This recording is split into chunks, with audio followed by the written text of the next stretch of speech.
What you are learning right now, you cannot unlearn this. And a tiny, maybe 0.0001% lang po ng population ng Pilipinas ang nakakaalam ng alam nyo ngayon. I'm telling you that right now. Once na naka-receive ka ng email sa akin, mapapansin mo yung pangalan mo ron.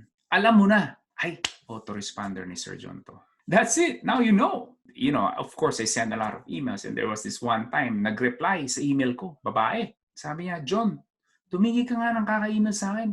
Nagsiselos na yung boyfriend ko. It's so funny, right? That is the thing. They don't know. They're not aware.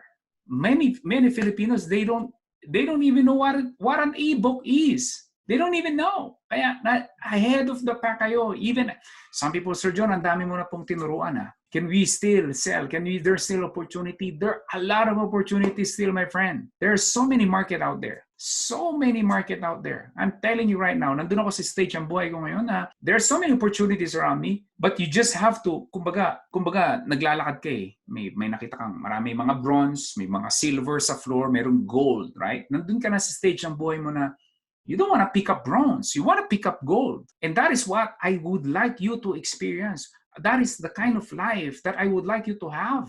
Hindi yung wala kang opportunities. No, marami kang opportunities. You just have to pick the right one that will make you happy. That's the thing.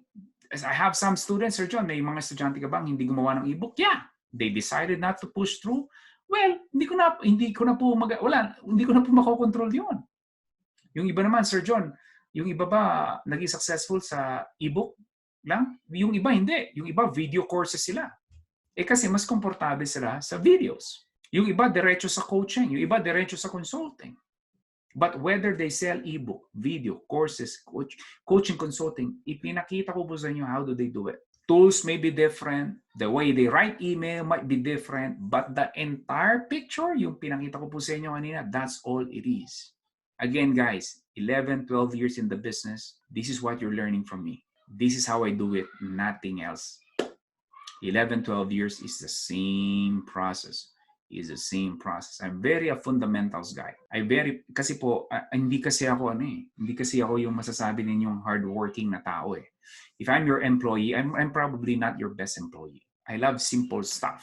I hate complicated. That's one thing that I realize eh. Kaya hindi po ako nag-excel sa school eh. If it's complicated, I just stop. My brain it freezes. But I want to find a simple one that I can replicate. Sa totoo po guys, napakaraming negosyo na pwede ninyong simulan. Marami pong kind of online businesses, different industries that you could go into. But what I love sa IBMC, that is why it has produced a lot of successful students. Because this is replicatable.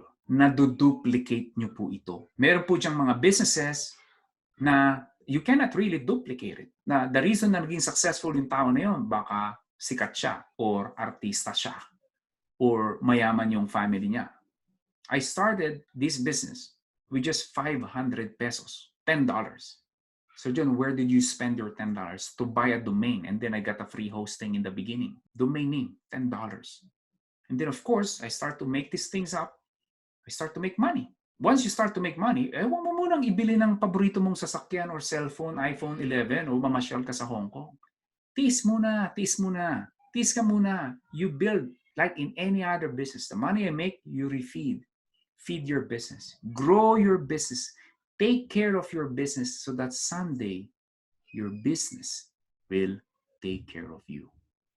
You just have to be disciplined that the money that you make, for example, with what's happening in our society right now, I really believe that the business that will survive, that business that know that cash is king, they know the fundamentals of the business, they know that cash flow is extremely important in business. So yung mga tao na kumita, ibinastos lahat, inubos, nagkaroon ng lockdown, walang bumibili, wala silang mapagbunutan ng pera ngayon. You're in trouble. And again, I'm showing you guys this so that you understand how I run my business, okay? Wait, before you go, do not forget to click that red subscribe button below. Appreciate it. Thank you for watching.